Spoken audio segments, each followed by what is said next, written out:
in the same way that a lot of the people at Stamen are designers who then learn to become cartographers, or programmers who learn to become cartographers. In some sense, some cartographers are like learning to be designers, or trying to learn like what is it to see the world as a design problem, a design challenge. And for me, so much of that just comes to thinking about how users are going to use something. So user experience design, user interaction, those are all things that are specialties, but are, for me, kind of at the core of what design is. Welcome to another episode of the Mapscaping podcast. My name is Daniel, and this is a podcast for the geospatial community.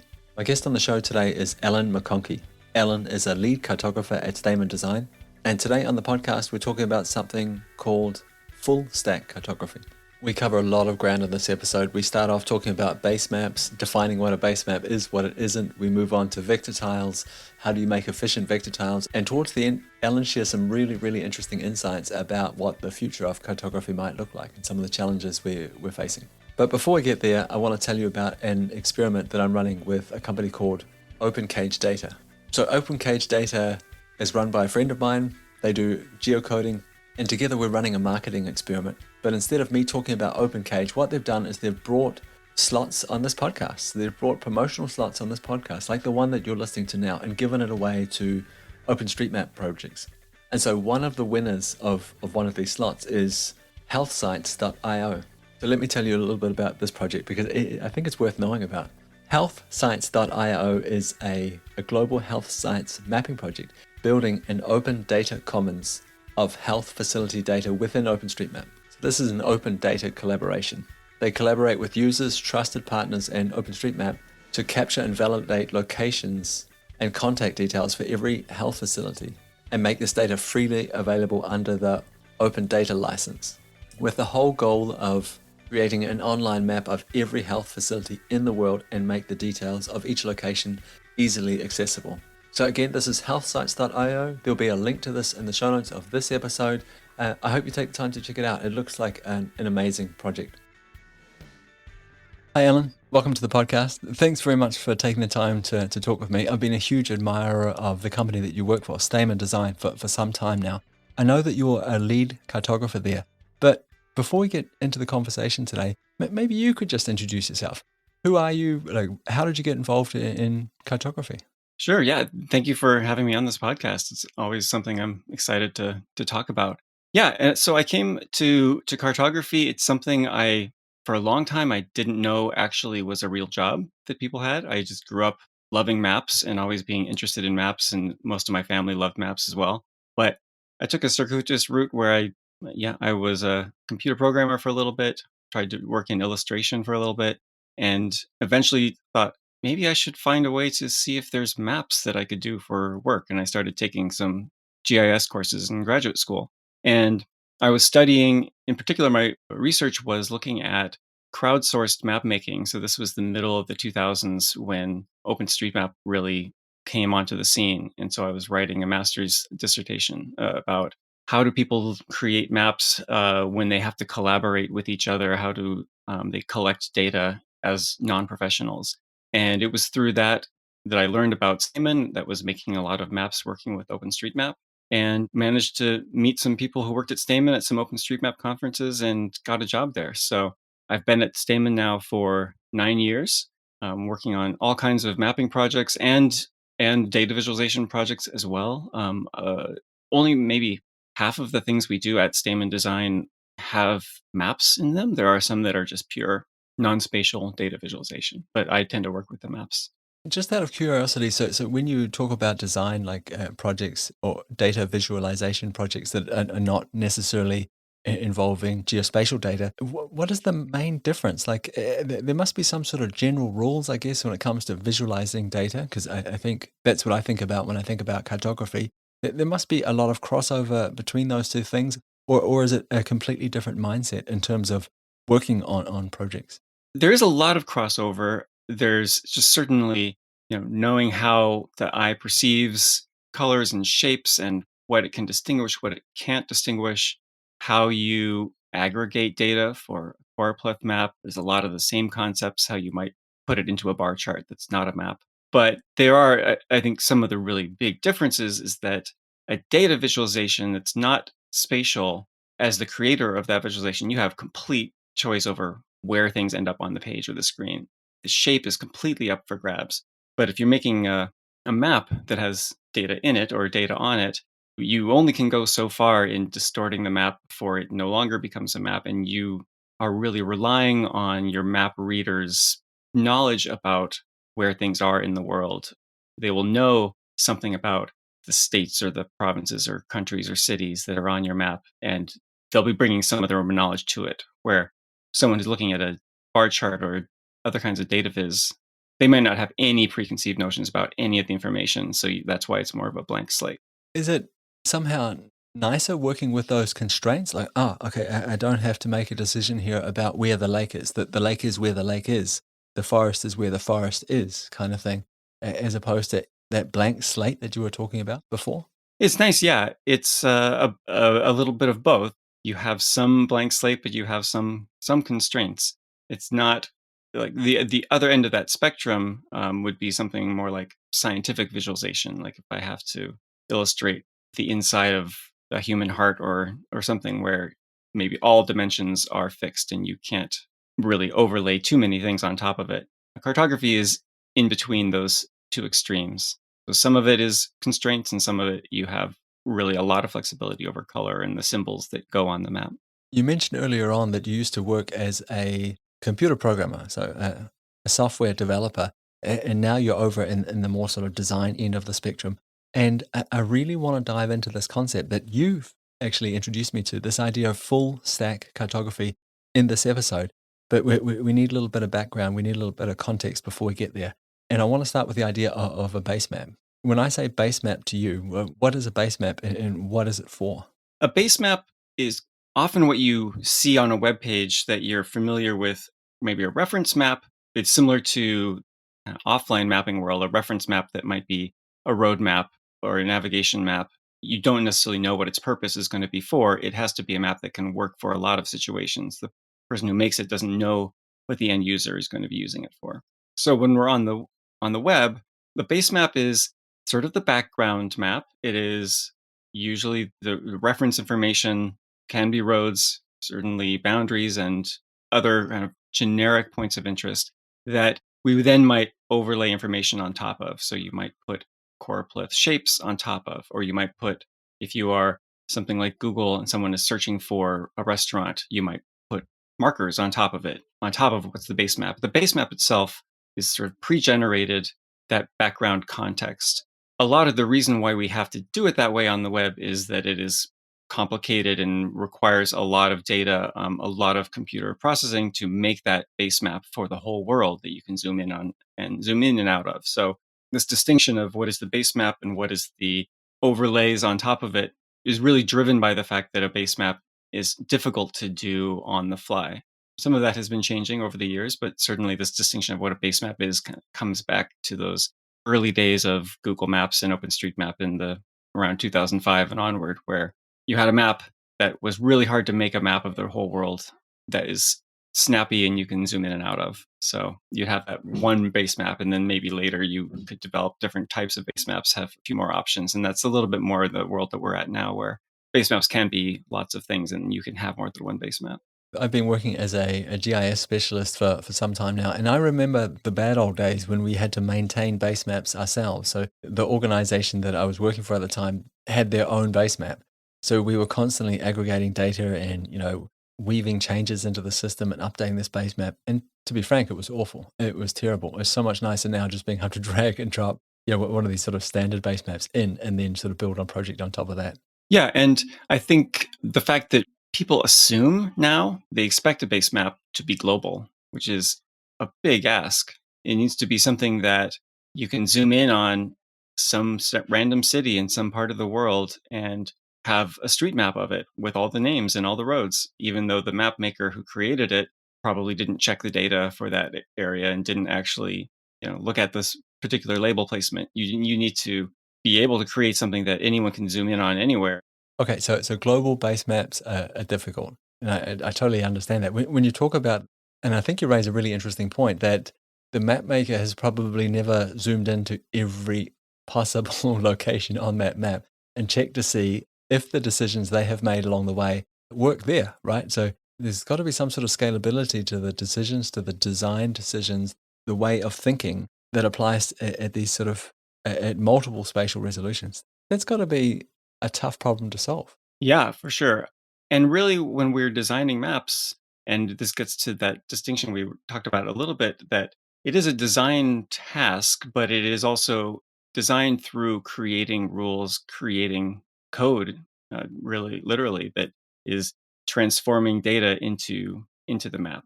To design a base map, you're not using Illustrator, you're not using typical design tools where you're moving things around. You maybe get some graphical feedback while you're using some of these design tools that we can talk about if we want to get into that part of things. But the end result of what you put into the design tool is code instructions for data input comes in and it spits out a map following these instructions for if a city has a certain population, it needs to have a label this big, and those it just kind of goes through this process and produces a map on the other side that you haven't ever seen as the cartographer who made it. You have to hope your rules are going to apply to all the information that might be fed into your map without being able to check it all yourself. So I introduced this idea of full stack cartography but before, and I wonder if we could try and illustrate it with an example. So we know a little bit more about base maps now, and we understand it's a difficult task. And oftentimes the user's expecting it to be a global task. So not just like a local area or even a country, but a global base map. Let's say I came to you and I wanted to build a mountain bike app. And I already knew I needed a custom base map. And I knew that this map was going to be consumed on mobile devices. Where would I start? Could you sort of walk me through the process of building this custom map that will be consumed on mobile devices for mountain bikers? That's a great example because it's the kind of thing we can do now that we couldn't really do in the very early days of web maps. And the early web map on, say, the first Google map that came out, they didn't know if someone was going to use it for mountain biking or if someone was going to use it for a road trip or planning a trip on a subway. They had to make a map that worked for everything. Now we can have customized base maps, which means we can make all those decisions from the very beginning, thinking about what data is getting input, how it's getting processed, how it is getting rendered as the map on the end. We can make all those decisions knowing what that use case is. So this is what people are often hiring us to do now. And so, yeah, the full stack means we look at every step along the way. And a lot of those steps use design thinking, but don't necessarily use design tools. They'll use code and scripts and things like that. So for something like a mountain biking map, we would first think about what data is available, what data is out there. We will usually lean really heavily on our client's expertise. So if someone comes to Stamen and if they want to make a mountain biking app, I imagine they are pretty expert mountain bikers or they know the best mountain bikers and they know what kind of data they've already been trying to use. They might know what's missing. Our mountain bikers keep saying, we use this map because it's the best, but it's missing these particular things. And so we always start out by trying to find out what is already being used by our clients. And it could be that they know that there's a company out there that collects this information and you could license this geographic data. Or maybe it doesn't exist in a way where you could buy it. Maybe it only exists in some kind of crowdsourced data source, whether it's OpenStreetMap or maybe there's an online community where mountain bikers are sharing this information. Things like what is the difficulty of a particular route or what is the surface? Is it gravel? Is it dirt? Is it available year round? Those are the kinds of information that if that data is available in a geospatial format, we would try to incorporate that into the map. So you could imagine a generic base map, something that Google might have. It might show trails. It might not distinguish whether it's a hiking trail or a mountain biking trail. But if we were going to create a base map for mountain bikers, we would want to think about, yeah, can we show on the map the difficulty level or the surface? And if so, we need to get that information in the data at the very beginning so that we can use it throughout all the steps of the full stack cartography. So let's say I had the data, like I was an incredibly thoughtful client and I came to you and said, look, I've taken the time to find the data. Here is a list of the functionality I want to have in my map, like the kinds of things I want to have in my map. And here's all the data to achieve that. Here you go. What would you do then? What are the next steps in the process? Well, great. Yeah, the next steps would be we obviously need some more context to go around that information. So you might have been provided all of the trails and a ton of metadata attached to those trails, but maybe you didn't include the land cover or the elevation. So we might think, what other data sets do we need to join with that? Maybe we need some kind of land cover so we know if these trails are in a forested area or if it's, a grassy mountainside. Those are interesting things we might want to include. We definitely need things like the roads you get there. How are you driving and parking? Is there a parking lot at the trailhead? Those are all things we might, again, source from OpenStreetMap or from some other provider of data. So we bring all these data sources together. We'd also have to look for places where there might be conflicts or where we'd have to conflate the data because maybe you have these really detailed trail routes, and if we try to overlay them with a more generic data set, like maybe what might be in OpenStreetMap, maybe yours have more detail and we would end up with double lines on the map. So we'd have to figure out, are there names we could use in the data that we could join the attributes together, or we figure out in this area where you've got your trails, we just delete any of the trails from the other data set so we don't have duplicates. So kind of conflating multiple inputs is something that also has to happen in this sort of data processing step. This sounds like the kinds of problems that the data scientists face. What do they say? Like 80% of their time is spent cleaning the data. Is that a big part of what you do as well? Yeah, it is. And that's where our cartographers on our team, we think of ourselves, or we often call ourselves a technical cartographer, because we need our cartographers to be able to some extent, yeah, speak the language of databases and data cleaning. So that'll often fall on our cartographers to be doing a lot of that work as well. Because how you conflate that data, how you filter it and clean it, the decisions you make to do that filtering, you want to make those decisions having in mind what the final representation will be. So you want as close a connection between those different steps in the process as possible. So if it's the same people, or at least the same team doing that, it makes it much smoother. And so we'll usually have often the same people or people working very closely together doing those various steps. I've given you the data. You've cleaned it. You've processed it. It's ready in a database or wherever it is now. What do we do now? Is it now we start looking at colors, or do we think about generating tiles? Or what's the next step in the process? If we're going to have this work for the world, or even a lot of these examples could be if we're going to have a base map that is just for a country, same kind of concepts. We're going to want this to be cut up into tiles, into map tiles, because otherwise this database could be gigabytes of data. There's no way we are going to make a mountain biking app on someone's phone download gigs of data just to show this information, because they only need to download the particular trails that are around them. They don't need it for the whole world. Just to stop you here, I just want to make sure that we're on the same page. When you're talking tiles, are you talking image tiles, vector tiles, or something different? Oh, yeah, these are vector tiles. And the history of how we tile maps, it comes from image tiles, from raster tiles. And this goes back to pretty much it was Google and OpenStreetMap really were the first places you see this. Before Google, really, if if you've been around long enough, you remember things like, was it Alta Vista, or or MapQuest? Like there were some older maps where you select a part of the world and you make a request to a web page and it generates an image for you and then you download it. That's computationally intensive to do that each time. And so the innovation that happened primarily by Google was we create these uniform tiles, uniform way of slicing up the map into squares. Small at the time, they were 256 by 256 pixel square images, and pre-generate all of those or most of them.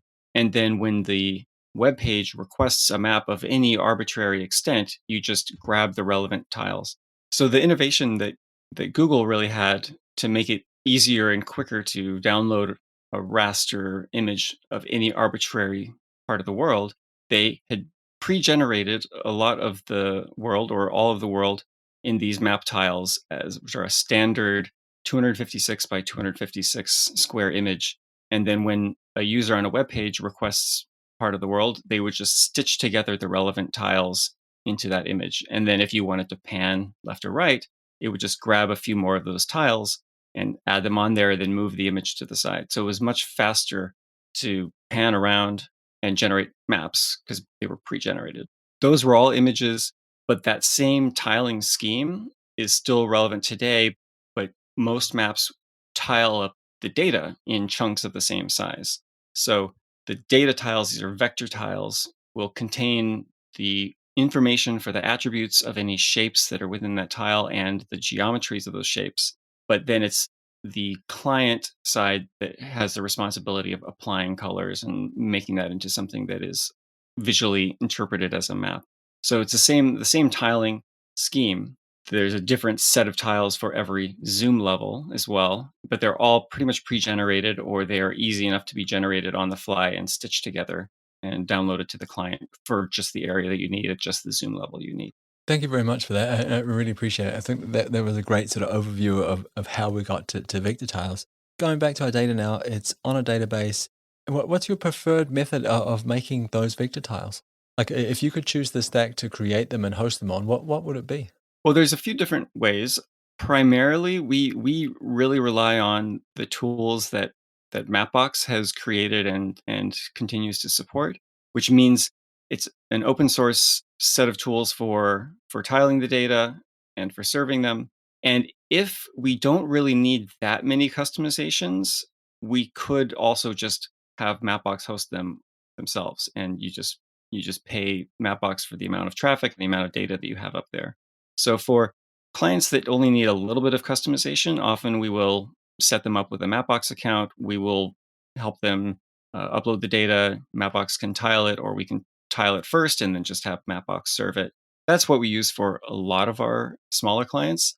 But the really larger clients that we tend to work with, often for just they will have their own cloud infrastructure. They will already be paying for millions of servers or thousands of servers, and they will want to render those tiles themselves. They'll want to handle all of that rather than paying Mapbox for that service.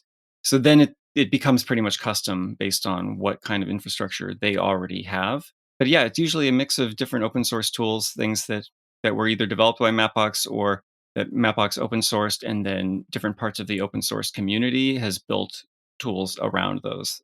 There are a few different places you can host tiles now. It's not just Mapbox, but they're all generally using interchangeable formats. Okay. When you decide to tile the data, so making those decisions about what objects are going to be visible where, and perhaps the size of them, how they're going to be displayed on a map, like how much do you need to know about? Do you already have to have a design in mind that works at these different zoom levels before you create that tiling system and start tiling up the data? How does that work? Or do you just tile up the data and then start on the design side of things, the visual aspect of the map? Yeah, again, it's a little bit of both. If you want the most efficient tiles, I mean, so each tile has some data in it, and when we're downloading them to a mobile client, we want them to be as small as possible just so that they're faster to load and we're using less bandwidth on the user's accounts. So you can, if you know exactly, for example, the mountain biking trails, maybe only at a certain zoom level do we need to tell whether it's gravel or dirt, right? Maybe when we're looking at a large park, we just want to know where the trails are. But then as you zoom in enough and you only see one or two trails, maybe that's when the map style would start to show a different texture or a different outline for the trails to show which one is gravel and which is dirt. If we know already when we're thinking about this end style, then we can choose what attributes go into the map tiles at each zoom. So I'll start throwing around some zoom numbers. And so like zoom, the way we think about zooms is like the whole world is zoom 0. And then as you zoom in and sort of double your zoom, it goes to zoom 1, zoom 2. Something like zoom 20 is street level in that kind of ballpark. So maybe we say if our map that we're designing doesn't need to know the surface of a trail until zoom 10, then when we're generating the zoom 9 tiles, we will only include the shape of the trail, and it'll be a fairly simplified shape, but we won't need to include the attribute surface equals gravel, surface equals dirt. So we'll be making those decisions. This part of kind of defining how things go into each tile at each zoom level, we usually call that the schema of basically how the tiles are defined from the database.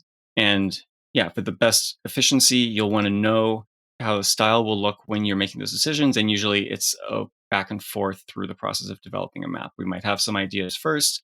We might create a style based on that, try it out a little bit, and then we'll realize, oh, we actually need that surface attribute at zoom 8 instead of zoom 10. And then we can generate a new set of tiles. So there's a lot of back and forth. But what is available in the tiles really constrains and makes possible what the style looks like. So you have to have that be a back and forth conversation throughout the entire process from as early as possible to the final result. When you're saying style and attributes there, are they actually the same thing? Or is there more information about how that particular geometry needs to be rendered? Is it more than just like, this is a gravel path, like path with the attribute gravel on it? Is there more attribution in that tile about how that thing is going to be rendered at a different zoom level than just that attribute? Do you understand the question? Or have I confused you a bit? No, no, that makes perfect sense. And yes, the style is defined separately, although there are certainly a little bit of a gray area in some cases. But yeah, we pretty much defined how we decide what goes into each of these vector tiles, but then how they get displayed is the part we call the style sheet. So this in the Mapbox ecosystem is defined in a JSON file, and what that does is it says in that JSON file, it'll say when there's a feature that is a mountain bike trail and it has the attribute equals dirt, then style it with a particular brown color or a particular texture. That step from attribute to representation happens in that style sheet, that in this case, a JSON file. So usually the tile itself, it has the attributes to make it possible to distinguish things when they need to be distinguished, but it doesn't include the information for how it should be shown. Okay, thank you again. I really appreciate this. This is a whole bunch of stuff that I've never thought about before, so it's super interesting. I want to stay with style, attributes, and geometries just for a second. When we think about creating those tiles, is there one that's sort of heavier than the other? I guess does it like can you say that in general it's the geometry, like whether to include that geometry or not, makes a big difference. The biggest difference to how efficient that tile is in terms of how much we're downloading, or is it more generally how many attributes are attached to those geometries? Again, do you understand where I'm trying to go? Yeah, it's usually going to be the geometry is the heavier part. And there's also getting really into the weeds of how things are actually compressed and how the data is stored in each tile. There's a few different ways you could do that. But imagine we have a map of a particular neighborhood. It's kind of a street level tile. You might have 30 different features in one tile that are all residential roads. And they might all share the same attribute, or they might have different attributes for the name of the road, but everything else might be, the number of lanes or something that you might need for rendering. All of that is pretty small relative to the coordinates that are defining all of the nodes that define the shape of those roads, or the shape of a forested polygon, or especially a mountain biking trail where it might have a lot of twists in it instead of a neighborhood street, which might be relatively straight and only have a few nodes. But the geometries tend to be heavier than the attributes because each feature, ideally, you have narrowed down your attributes to just the ones that you're going to be using for rendering. So if we're at a zoom level where we're not putting the name on residential streets, then hopefully we've created our tiles so that they don't actually have that name attribute in the tile at that zoom level. So I guess another way of making tiles more efficient, so not as heavy in terms of download, would be just to exclude geometries. But I guess at some stage, if they're in the tile set, you want to use some geometries. Is there a point where you think where you make the decision to okay, now it comes in, but we're going to simplify it and just simplify certain geometries within that tile set, and then as we get closer down, we need more details, show the entire geometry. Yeah, simplification is always essential.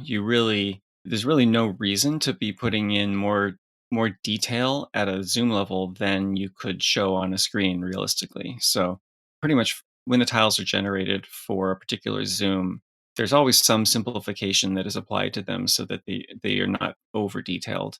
And this is a lot of the tiling tools, like when you upload to Mapbox, they will usually make some pretty educated guesses about how much detail you want, and you have a lot of settings you could change if you find, oh, I need it to be a little bit more detailed, or I'm okay with a lot more simplification. Maybe I don't mind that look of a simpler, kind of cleaner, smoother map.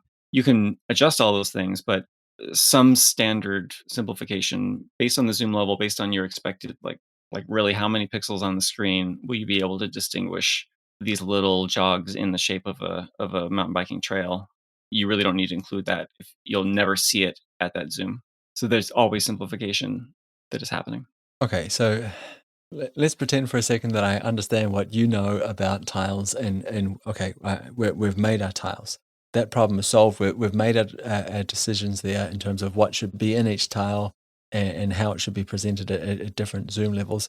What about adding some color? What about choosing a palette? What about making decisions around the way we display geometries, the way we draw people's eye to certain features? What does that process look like? Yeah, that's usually much more interactive for the cartographer who's working, because applying the color, applying the style, you can get pretty instantaneous feedback on that.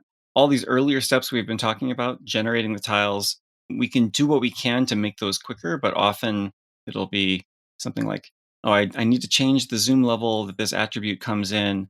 I commit that code, and then the tiles have to regenerate, and that might take a day, or it might take several days, or it could take a long time. So you don't get quite as fast turnaround. But once we have those tiles in there in a state we like them, or we have a version we want to work from, then we use design tools. Like if we're doing this all within the Mapbox ecosystem, we'd be using Mapbox Studio. Outside of Mapbox, we tend to use a tool called Maputnik, which is an open source version of Mapbox Studio, and there's a few other ways you could do it. But you can pretty much instantaneously change the color that a feature is being displayed at. You could change the thickness. You could adjust all of these ways it's being styled, and immediately see it on the map and see whether you like that change or not. So it's a lot faster at this in terms of iteration at this process, but there are still so many decisions you have to make about. You might have 10 different types of trails, and we have to make sure, do we want 10 different colors? Do three of them have the same color but different thicknesses? These are all decisions we need to iterate on quite a bit. And so we've been building a lot of tools ourselves to help make that process easier. So we have some tools that would go through the style sheet, and instead of applying it to a map, apply it to some abstract bar chart shape, so I can see a stack of lines that are represent the 10 different roads I have in my data, and see, are their colors all the kind of the same family of color? Do they get darker from less important to more important as I expect them to be? Or is there some, the colors don't fit together into a palette? So we're trying to find ways to make ourselves more efficient and a little bit more coherent when we're picking 100 or several hundred colors for a map. But yeah, it's much more of a into the more familiar realm of design tools. When you're choosing colors, you're choosing line thicknesses, you're trying to make something look good, look readable, make the distinctions you want to make distinctions, but also not distract where you don't want to distract the user. Thinking about the visual design of geometries, does Tobler's first rule of geography also apply here? Things that are closer together should be more related when we think about color as well? Yeah, yeah. I think things that are, if not spatially closer together, but conceptually closer together, it makes a lot of sense. And I think most people who will read a map have those types of expectations. So we might try to have most of the roads be a certain family of colors. Maybe they're all different shades of gray. Maybe all of the footpaths and bicycle routes are all different shades of a green or something, so that you kind of, once you learn what one is and you see something that looks similar on a map, you guess that is probably a related kind of feature. So that way, if I'm panning across the map and the first time I see a service road going through a parking lot, I can tell, oh, that's probably a kind of a vehicle road, versus that's some kind of non-motorized road that I hadn't seen before. So yeah, there's definitely relationships and families of colors and styles that we want to work with, so that each decision is not completely standing on its own, and each feature is not something new that has to be re-understood by the user every time they see a new thing on the map. Yeah, that makes a lot of sense. We've been talking about building this mountain biking map, knowing that it's for mountain bikers. We've been talking about trails and forests and different kind of things. So trying to maybe draw the user's eye to those features. Do you also go over in on the other side and try and just like not focus on urban environments, for example, try and damp them down a little bit, or do something there so they're not as relevant to the other features on the map where we want people to pay attention to them? Exactly there, and that can be as simple as not including things like just some features you may not even need to show on the map. If it's a map where no one's going to be parking a car, you might just not show any parking lots. Although in a mountain biking case, at least here in the U.S., a lot of people have to drive a car to get to where you're going to ride the mountain bike. Those are kind of things you could just simply leave out on the style. You could leave out in your tiles and make your tiles smaller. But we can also choose to de-emphasize things. So maybe we don't need to show freeways, motorways in a big bright yellow or orange. We can put them into the same gray palette as the other roads and sort of de-emphasize them. They're still there if the map user needs them for orientation. Like I wouldn't understand the shape of this particular park if I didn't know that there was this motorway driving just to the side of it. You might need things like that for orientation, even if you're actually not using it on the map. But it doesn't have to be prominent. It doesn't have to draw the eye. A lot of the same design concepts that apply to all kinds of other design tasks, like what is the figure ground? If you kind of blur your eyes, what jumps out in terms of color or just lightness and darkness, or what are the contrast between features? Those are all part of the design process when you're thinking about how do we emphasize certain things and de-emphasize others. It's super interesting talking to you about this kind of stuff. And I remember the first conversation we had. There was this theme that came out of that conversation, and was design as a practice. And a lot of times, I think about design as being something where the end result is something decorative. But and of course, we're talking about cartography here, so you could argue that it's a very visual end result. But the practice of design is actually, it starts right at the start. So where does the data come from? How do we process it? How do we chunk it up into tiles? And it's kind of eye-opening. Was that what you expected your work as a cartographer to be like? Yeah, I don't know actually. As cartographers, we, especially the kind of cartography we do at Stamen, we do sit in between programmers and more pure designers, or people who design is their primary profession and how they think about things. Cartographers are a little bit of both. So I don't think in the same way that a lot of the people at Stamen are designers who then learn to become cartographers, or programmers who learn to become cartographers, in some sense, some cartographers are like learning to be designers, or trying to learn like what is it to see the world as a design problem, a design challenge. And for me, so much of that just comes to thinking about how users are going to use something. So user experience design, user interaction, those are all things that are specialties, but are for me kind of at the core of what design is.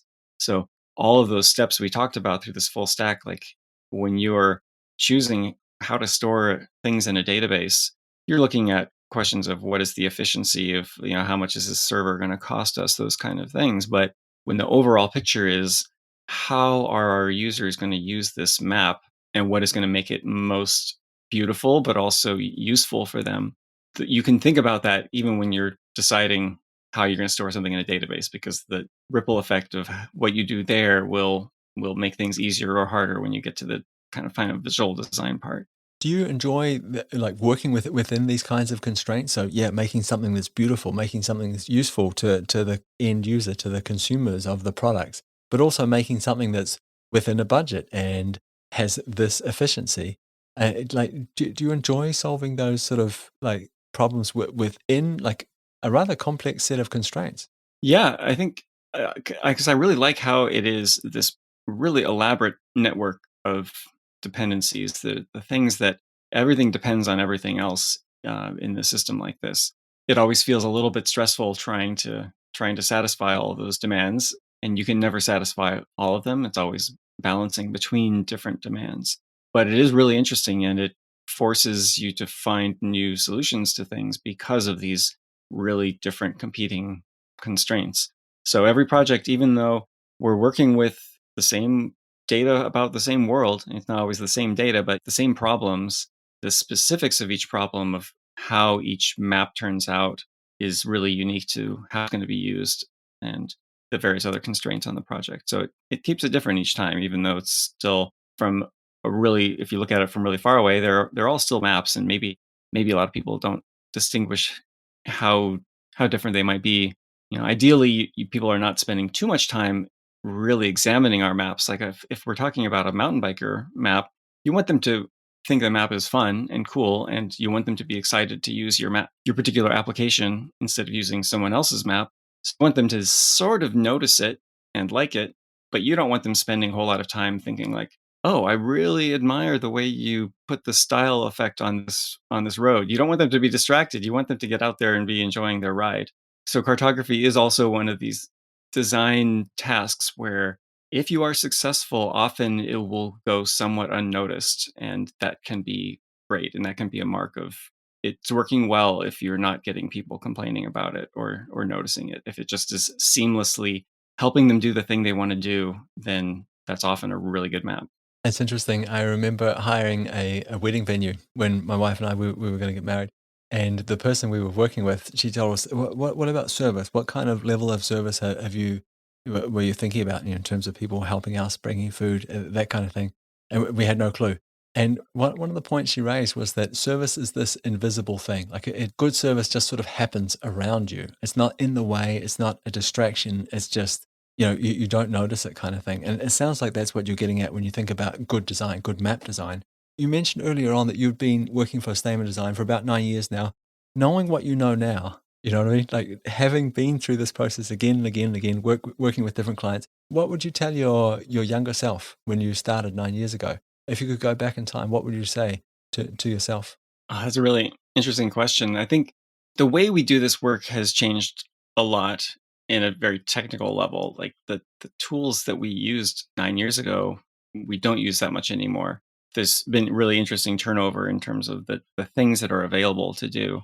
But yeah, I don't know. That's a tough one, because I think there are so many maps that we made then, or that especially the first maps I got to work on at Stamen, where you want it to last forever. And I think there's something that I've kind of come to peace with, that the maps are also evolving, and that the way you make a map needs to evolve, and each client's needs will evolve over the years. So a map that you made for someone a few years ago, it's not the end of the world if they want you to come back and redesign it. Is actually a great opportunity.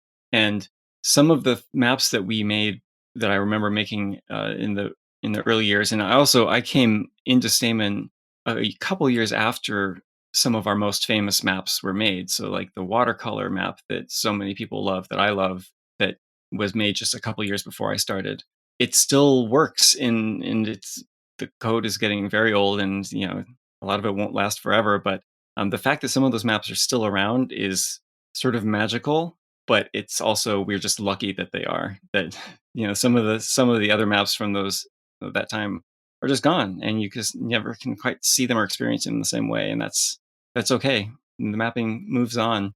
These are not the same kind of like a print atlas that if you take care of it, it'll still be around for 100 years, and you can admire somebody's really old maps. These are more fleeting, and yeah, I'm okay with that. I would have been more scared of that idea earlier on. What about looking into the future? So we've seen a lot of change in terms of mapping. You've mentioned it yourself a few times in the last couple of minutes that tools have changed. Our ideas around mapping, our cartography have changed. The clients that are consuming the products that we're making have changed.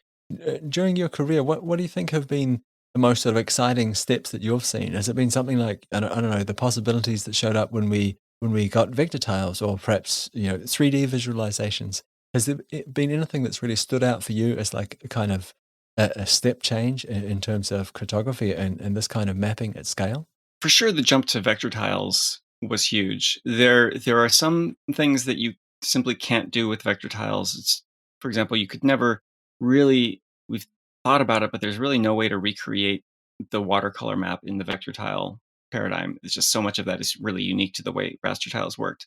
But there's so much flexibility and with vector tiles that it is coming a lot more to that promise of anyone can make a map. It's not easy. I'm not saying it's like easy for anyone to go in and just restyle a map and have it look good and be effective, but it is more and more within reach of more people to really have a customized based map in ways that was just simply not possible about 10 years ago.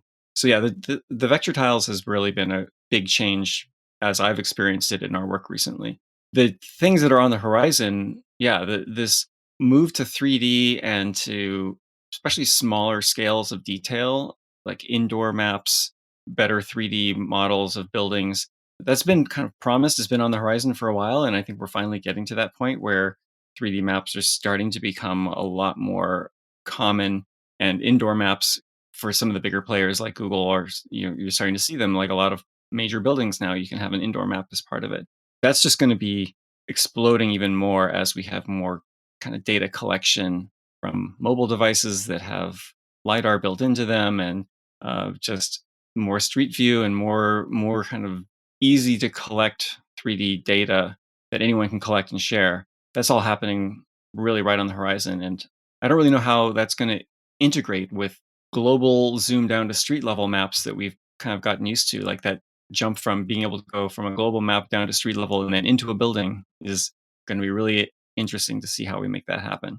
And then part of that, sort of related to that, but not necessarily the same thing, is just how much of this is data collection for autonomous vehicles, and how much you need a 3D model of a street for a car to drive itself. I don't really know what to think about that either. That's going to be a lot of creating maps for machines rather than for humans to look at. And how does that become a whole separate set of maps? Like, is the data that you need for a self-driving car going to be the same data you could use for a pedestrian who wants to have a 3D model of a street, or is it going to be totally different? I don't know how those worlds are going to talk together, but that's also something really interesting that is happening right now and will become a bigger thing we'll have to deal with in the coming years.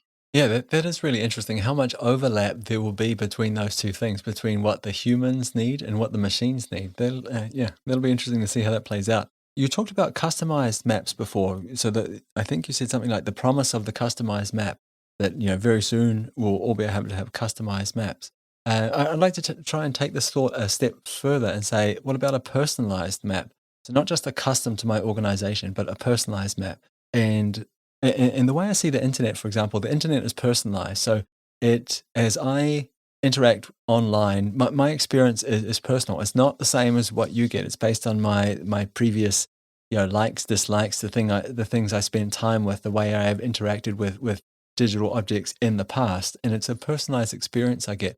I wonder if we ever get to the stage we'll have this with maps, where it'll be personalized based on what we've done in the past, how we've used maps in the past, and each of us might see like a personalized view of the world.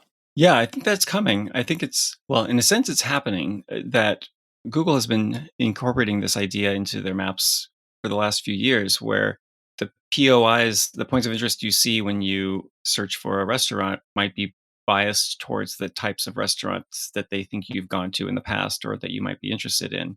Or we'll see things that maybe even the restaurants that your friends visit become the ones that are more likely to be displayed on your map. Or we'll also see things like, as you are navigating, switching between driving a car to, maybe I want bicycle routes. It's just the map itself sort of changes, knowing what you're doing at the time, or knowing what you're asking to do at the time. So the more we customize a map, the more you do have to give up a bit more of your privacy to the computer that is generating the map. It needs to know what your preferences are. It needs to know maybe what your habits are. And if you're okay with sharing those things, yeah, the map can be quite customized, but how do you collect that information, and how do you safely keep track of it? And to what extent are people comfortable with that? And I guess too, how do you stop that from being a distraction? So what we see again and again in the digital world is that these products that we use, that they become a distraction. They're demanding of our time and our attention. And earlier in the conversation, you were saying, when you make a map for my mountain bikers there, that mountain bike map that we're talking about, you don't want it to get in the way. It's a practical tool. It's getting them to where they're trying to go without distracting them. And I think It'll be interesting again to see how that plays out in a world where our maps become more and more personalized. Well, for sure. That's an interesting way of thinking of it because it could go the other direction, right? The more something becomes personalized, the more it might know when you're actually going to look for something, and when you are not interested in looking at something, it can hide that stuff. If it's super personalized, like if it knows your car is low on gas, or in my case, we just got an electric car, but the built-in navigation still shows the location of gas stations. I'm like, can't you know that this is being installed in an electric car? I don't need to know where the gas stations are. I only need the chargers. But the more it knows when you're going to be looking for a gas station, then at other times it can hide that information for you. So it could be that we could have very, very non distracting maps if it very intimately knows what you're interested in at any given moment. But yeah, I think that the distraction is also a big factor for just the navigation experience, which is something we've been doing some more work on with some clients recently. And it's really interesting to, once you start digging into how much you actually look at a map when you're navigating, if it's built into your vehicle through Android Auto or CarPlay, like you probably are almost never looking over there and reading labels. You mostly don't even really need to see much other than your upcoming turn. It becomes less and less of a map while you're actually navigating, and that's something that is really interesting to think about. Is like planning the navigation is when you need a map, not necessarily when you're actually in the process of navigating, unless something goes wrong. And it's all about distraction. Yeah, like all about trying to really, really just avoid distracting a driver by making them look at a map while they're driving. It's life and death questions often. That is really interesting. I never thought of it like that. I wonder if we'll again like think about personalization, knowing okay, you're in the planning phase now. Here's a more detailed map. Now we're in the execution phase. We're navigating. We're trying to get something. Here's a less detailed, less distracting map. Yeah, exactly. And I think also I rely a lot on the features of in Google Maps when I'm driving. Like, oh, I need to keep going to my destination, but I need to make a stop of a certain kind. Like, can you suggest, yeah, a gas station that's not too far off my route? Or like, how do you modify what I'm doing without making me completely stop what I'm doing to reset and get my overview again? Like, how do we adjust a little bit on the fly in a gentle way, knowing what you're trying to accomplish, yeah, without taking you out of your flow. Yeah, it's all very interesting, and clearly lots more work that is going to be done in that arena. Hey, Alan, I've really enjoyed talking with you. It's been a total eye opener for me, and I appreciate your patience, sort of slowly but surely walking us through this full stack cartography, as you so beautifully phrase it. It's been great. Thanks. Where can people go? So we've mentioned Stamen Design a couple of times. Is there anywhere else people can go if they want to reach out to you, connect with you, or continue this conversation? Yeah, you can definitely reach out to us at Stamen, where we have a blog where we've been posting a lot of this stuff. We also have our own podcast recently too. So a whole episode we talked specifically about base maps. So check that out. But yeah, you can reach me as well. My on Twitter and on social media, my username is Mapping Mashups. I haven't changed it in a long time, but that was back in the day when I was doing my master's degree. Like mashups was the whole buzzword around maps, and now no one thinks about a mashup anymore. That was the day of like hacking Google Maps to put some pins on it before Google even had an API that would let you to do that. So yeah, definitely reach out to me on all the socials, and check out Stamen's blog, Stamen's social media, and the Stamen podcast. We talk about all these things in many different ways. Again, Alan, really appreciate your time. Thanks very much. Thank you. So thank you very much for listening all the way to the end. I really hope you enjoyed that episode with Alan, a lead cartographer at Stamen Design. There'll be a bunch of links in the show notes today. Firstly, there'll be a link to Stamen Design and where you can find out more information about some of the things that Alan was talking about during this episode. Secondly, there'll be a link to healthsites.io. So as I mentioned during the introduction of this episode, HealthSites is a global mapping project to create an online map of every health facility in the world and make the details of each location easily accessible. And I'll put a link to that in the show notes of this episode, healthsites.io. It's worth checking out. It's also worth mentioning that if you enjoyed this episode, you might really enjoy an episode with the legendary John Nielsen. You can find that in the archives of this podcast, so scroll back through the archives, look for an episode called Communicating with Maps, the Art of Cartography, and there'll also be a link in the show notes to it on our website if you would prefer to read about it. But this is a brilliant episode, well worth checking out. So you might have noticed that these podcasts are not coming out at the usual cadence. I'm moving away from a weekly schedule to a bi-weekly schedule simply because I'll be traveling the next couple of months, and I think it's going to be too stressful keeping up with the weekly podcast. We're traveling back to New Zealand as a family, and I really want to have some time to spend with my parents, to spend with my friends, and of course to spend with my family over there. And I'm afraid that I'll end up not doing a great job of either thing. I'm afraid that I'll end up not doing a great job of spending time with them, with the people I care about, and I don't think I'm going to do a great job of producing something that is worth your time as well. So for the time being, I'm moving to a bi-weekly publishing cadence. So if you're wondering what's going on, that's what's happening. I think too, I'm going to experiment with resurfacing some of the older episodes. I think at the moment I've published somewhere around 175, 180 episodes, and a lot of them, because they were published earlier on, I don't think they get the credit that they deserve. So I'm going to try and fish a few of those out of the archive. So if you've been wondering what's going on, why the podcast hasn't been arriving on that sort of weekly cadence that perhaps you've been used to, this is the reasoning behind it. And if you see episodes popping up which are clearly labeled as from the archive, this is also an experiment that I'm running. This is something I'm going to try out and just see what the reaction is. Feel free to reach out to me if you have any feedback or suggestions about topics that you would like me to cover on this podcast. I would love to hear from you. I think the best place to get a hold of me is simply mapscaping.com. That's our website. You'll find our social media channels there, and there'll also be a contact form. Or just write to me on info@mapscaping.com. Okay, that's it for me. I'll see you again soon. Cheers. Bye.